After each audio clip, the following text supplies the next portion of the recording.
ድንገት እግር ጥሎት ወደዚህ የማሌዥያውያን መንደር ጎራ ካሉና ልክ በዚህ መልኩ ሱፍ የለበሱ በድን ሬሳ ይዘው ሙት ዓመት ሲያከብሩ ካስተዋሉ ብዙም ግር እንዳይሰኙ፣ ምክንያቱም ደግሞ ባህላቸው ነውና። ሰላም ውድ የሉሲ ቲፕስ 2 ቤተሰቦች፣ እነሆ ለዛሬም ጉዞአችንን ወደ ማሌዥያ አድርገን በቶራጃን ማህበረሰቦች ዘንድ የሚፈጸመውን አስገራሚ ባህሎች ልናስቃኛችሁ ነውና አብራችሁን ቆዩ። ምናልባት ከሞት በኋላ ስላለው ህይወት ሁሉም እንደየእምነቱና እንደየአመለካከቱ የተለያየ እሳቤ ቢኖረውም በኢንዶኔዥያ እምብርት ላይ በምትገኘው ሱላዌሲ ደሴት ላይ መገኛቸውን ባደረጉት በቶራጃን ማህበረሰቦች ዘንድ ግን አንድ ዓለምን ጉድ ያስባለ ባህልና እምነት አለ። ታዲያ እኛም ለዛሬ ከአስገራሚው ባህላቸው ጀርባ ያለን ታሪክ ልናካፍላችሁ ነውና ተከተሉን። አንደኛ፣ ከሙታን ጋር የሚኖሩት ቶራጃኖች። በዚች በደቡባዊ ኢንዶኔዥያ በምትገኘው ሱላዌሲ በተባለ ስፍራ ላይ የሚኖሩት የቶራጃ ማህበረሰቦች ከዓለም ህዝብ የሚለያቸው አንድ እንግዳ ባህል ያላቸው ሲሆን ዓመታትን ከሚፈጀው የተራቀቀው የቀብር ስነ ስርዓታቸው አንስቶ እስከ ልዩ የስነ ህንፃ ግንባታቸው ድረስ ብዙዎችን አጃይብ ያስባሉ ሲሆን ይህም ከተቀረው የዓለም ክፍል ከሚኖሩ ህዝቦች ሁሉ ልዩ አድርጓቸዋል። ሞት በብዙ ሰዎች ዘንድ የህይወት ፍጻሜና የምድራዊ ህይወት ማክተሚያ እንደሆነ ቢታመንም በቶራጃ ህዝቦች ዘንድ ግን ይህ ፍጹም የተሳሳተና የሞኞች ሐሳብ ተደርጎ የሚቆጠር ሲሆን፣ ምክንያቱም ደግሞ እንደነሱ እምነት ከሆነ ሞት የሁሉ ነገር ማብቂያ ወሰን ሳይሆን ወደ ቀጣይ የህይወት ክፍል መሸጋገሪያ ድልድይ ነው። በዚህም ታዲያ ሞት ለቶራጃን ዘመድ ከዘመድ ወዳጅ ከወዳጅ የሚለይ ክፉ ጣፈንታ ሳይሆን አንድ ሰው በስጋ ካሉት ወዳጅ ዘመዶቹ በመንፈሳዊ ዓለም ወዳሉት ዘመዶቹ የሚያደርገው የተለየ ጉዞ በመሆኑ ሰውን ከሰው የመለየት አቅም የለውም። ታዲያ የሚያስገርመው ግን እርሱ ሳይሆን በዚህ ሳቢያቸው ምክንያት ለወራትና ከዛም ማለፍ ሲል ለዓመታት ሊቆይ የሚችለው አስገራሚው የቀብር ስነ ስርዓታቸው ሲሆን ይህም የቀብር ስነ ስርዓት ታዲያ የሥርዓተ ቀብር ስነ ስርዓት ብቻ ሳይሆን ሟችን ወደ ቀጣዩ የህይወቱ ክፍል ማለትም ከሞት በኋላ ወደሚኖረው ህይወት ለማሸጋገር የሚደረግ ደማቅና ድል ያለ ድግስ ነው። ታዲያ በዚህ ከሰርግ በማይተናነሰው ስነ ስርዓት ላይ የቶራጃ ሰዎች ለሟች ነፍስ መስዋዕት ይሆን ዘንድ ጎሽና አሳማ የመሳሰሉ እንስሳቶችን ለሟች ነፍስ መስዋዕት አድርገው ያቀርባሉ።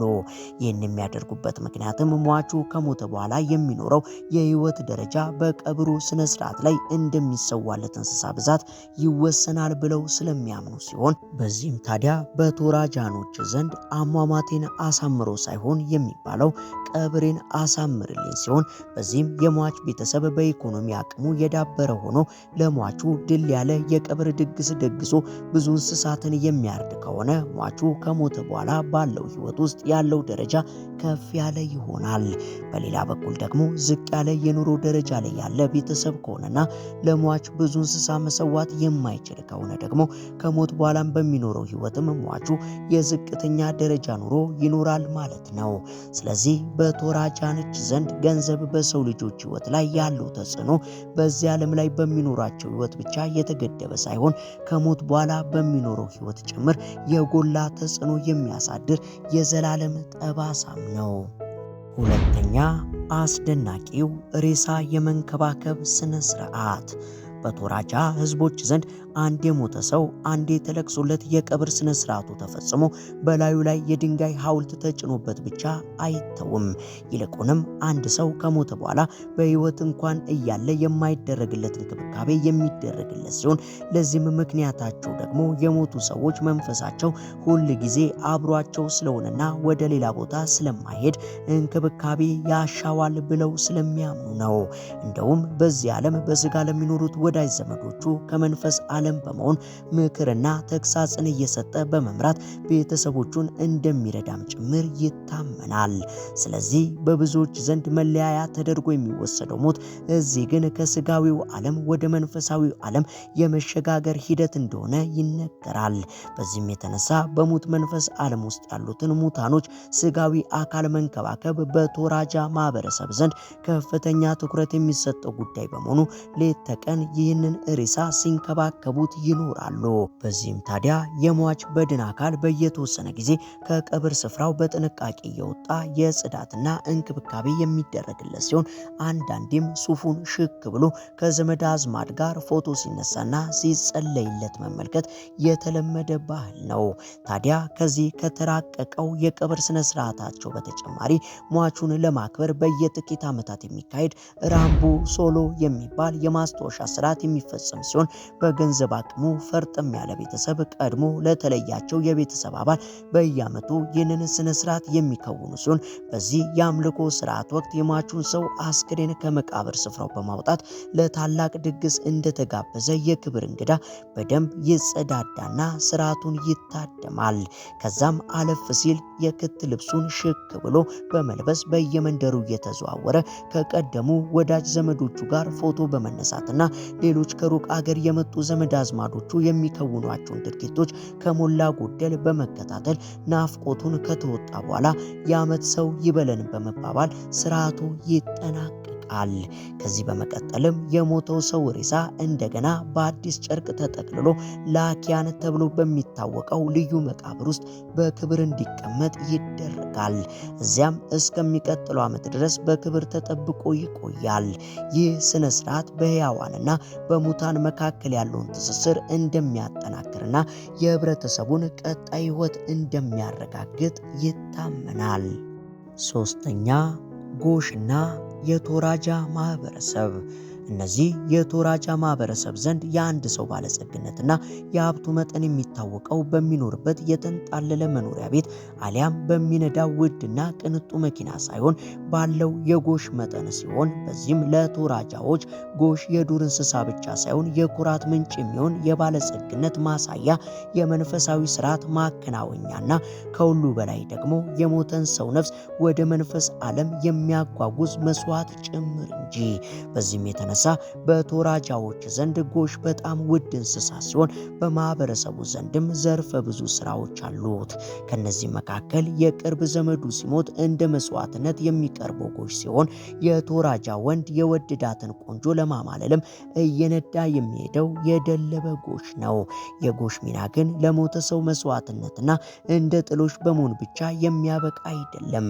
ይልቁንም ሞት እንደ መንፈሳዊ ዓለም መሸጋገሪያ ሂደት ተደርጎ በሚወሰድበት በዚያ አካባቢ ነዋሪዎች ዘንድ የጎሽ ፍልሚያ የቀብር ስነ ስርዓቱን ለማድመቅ ከሚደረጉ ወሳኝ ኩነቶች ውስጥም አንዱ ነው።